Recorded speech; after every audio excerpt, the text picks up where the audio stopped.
Hello everyone, কেমন আছো সবাই? তো সকাল সকাল আরেকটা নতুন ভিডিও নিয়ে আমি চলে আসলাম।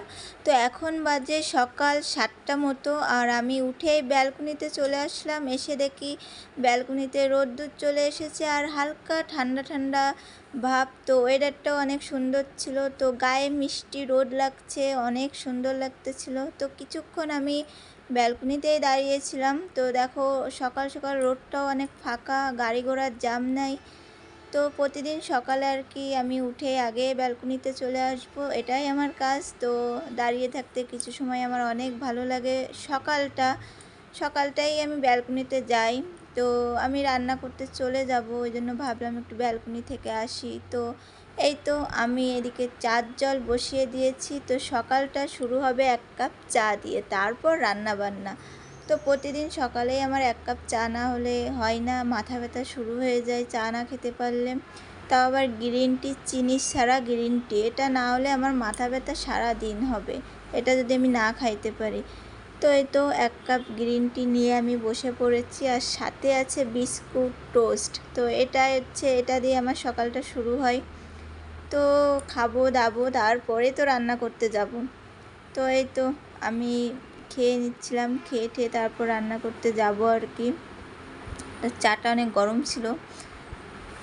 তো এই তো আজকে রান্না হবে তোমার সামুদ্রিক একটা মাছ রান্না করব, আর চিংড়ি মাছ দিয়ে লাউ দিয়ে হবে, আর হবে হচ্ছে সাথে পালং শাক। তো পালং শাকটা আমি কাটতে পারি না এখনও, কেটে নিব আর কি। তো এই তো এগুলো আজকে রান্না করব, যেহেতু আজকে সকাল সকাল রান্না বান্না সেরে নিব, দুপুরে আর রান্না করতে যাব না। তো ভাবলাম আজকে সকাল সকাল রান্না করে নিয়ে দুপুর টাইমটা একটু ফ্রি সময় কাটাবো আর কি।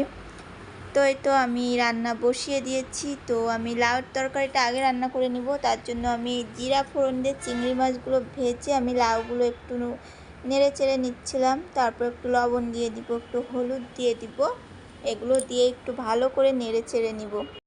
তো ভালো করে ভাজা হয়ে গেলে আমি এখানে সামান্য পরিমাণ একটু জল দিয়ে দিব। তো আমার লাউগুলো একটু সিদ্ধ হতে হবে, তো এটা আমি আর কি শুকনা শুকনা করব, বেশি ঝোল হবে না। তো এই দেখো আমার লাউর তরকারিটা হয়ে গেছে, আমি জিরা উঠায় রাখছিলাম সেইটাই আর কি নামানোর আগে দিয়ে দিলাম। তো এইদিকে আমি মাছটা ভাজা শুরু করে দিয়েছি। তো এটা হচ্ছে সামুদ্রিক একটা পোয়া মাছ বলে আমাদের, মানে কক্সবাজারের এইদিকে আর কি এটাকে পোয়া মাছ বলে, আর আমাদের ওইদিকে বলে হচ্ছে জাবা মাছ। তো তোমরা চিনো কিনা জানি না। তো আমি এই মাছটা আগে চিনতাম না, তো খেতে কিন্তু খারাপ না।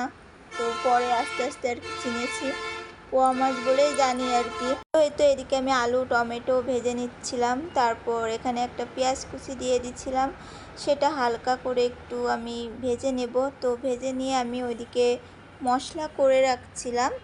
তো এখানে আমি মশলা করে রাখছি, আদা রসুন আছে, জিরা আছে। তো এগুলো আমি মশলা করে রাখছিলাম, এটাকে ভালো করে কষাতে হবে।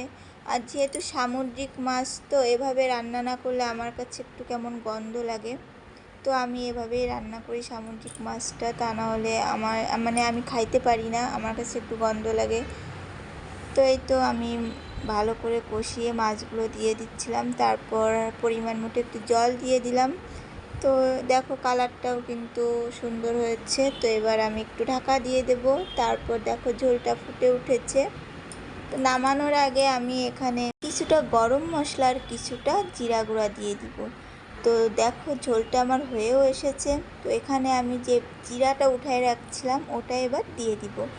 তো ঝোলটা আমার রেডি। এবার আমি এখানে দিব ধনিয়া পাতা কুচি, মানে ধনিয়া পাতা কুচি দিলে আর কি ফ্লেভারটা অনেক ভালো লাগে আমার কাছে। তো এই তো আমার মাছ রান্না রেডি।